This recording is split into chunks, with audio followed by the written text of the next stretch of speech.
सबसे बड़ा यदि हमारा कोई खजाना है, संपत्ति है, कोई दौलत है, कोई ऐश्वर्य है, तो वो हमारा स्वस्थ शरीर है।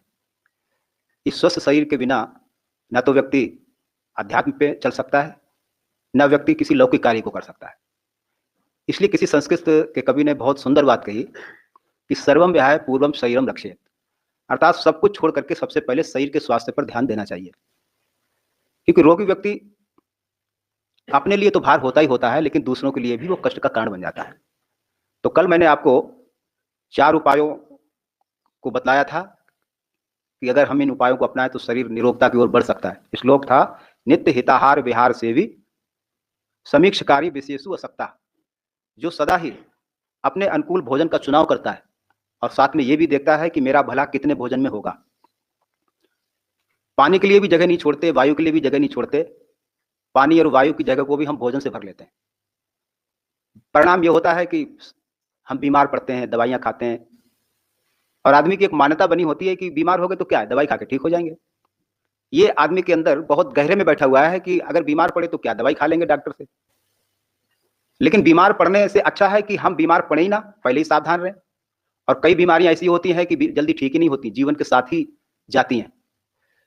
तो पहले मैंने बताया कि अपने भोजन का चुनाव करें, कितना लेना है, किस ऋतु के अनुसार कितनी मात्रा, कितना परिमाण उसका होना चाहिए।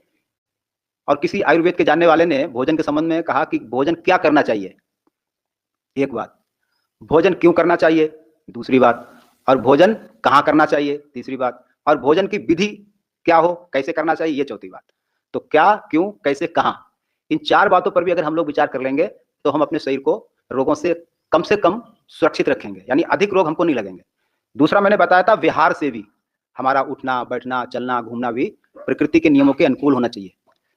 हम कितने बजे उठते हैं, हमारी एक एक क्रिया का स्वास्थ्य के बिगड़ने का और संभालने का कारण बनता है। एक एक क्रिया, कोई भी गलत क्रिया अगर हम करते हैं, कोई भी गलत कर्म में हम प्रवृत्त होते हैं, तो उससे हमारे स्वास्थ्य पर दुष्प्रभाव पड़ेगा।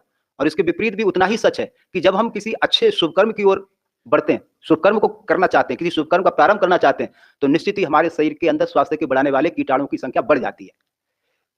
और फिर मैंने बताया था समीक्षकारी, कि सोच विचार के काम करने वाला बुद्धिमान होता है, उसके ऊपर विपत्तियां नहीं आती हैं।